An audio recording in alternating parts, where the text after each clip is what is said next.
First, though, tonight, we are looking into the background of a North Iowa man charged with attempted murder and kidnapping over the weekend.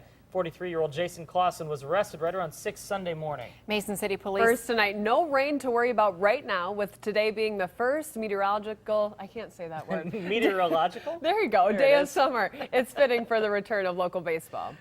We'll call it the first unofficial day of summer. How about that? And they tell us they saw more than 1,200 campers over the weekend.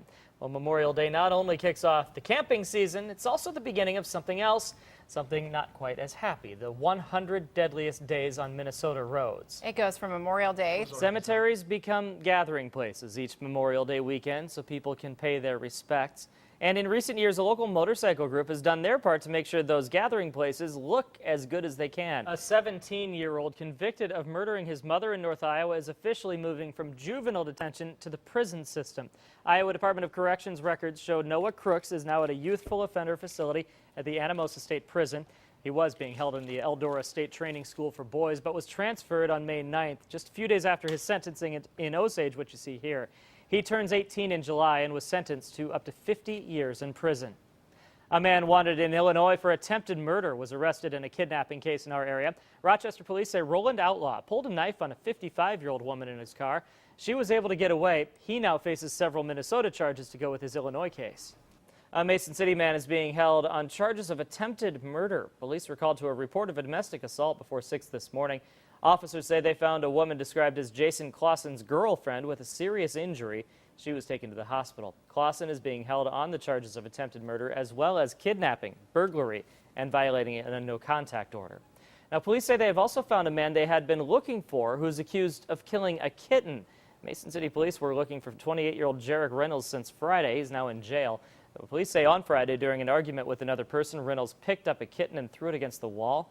He is now facing 1 count of animal abuse. We also have a sad update to bring you tonight. According to the Facebook page that the family of 5-year-old Lucas Wharton has been using to keep people updated on the boy's condition, he passed away today. Lucas was hit by a vehicle while playing in a wagon at his home in rural Byron just over a week ago.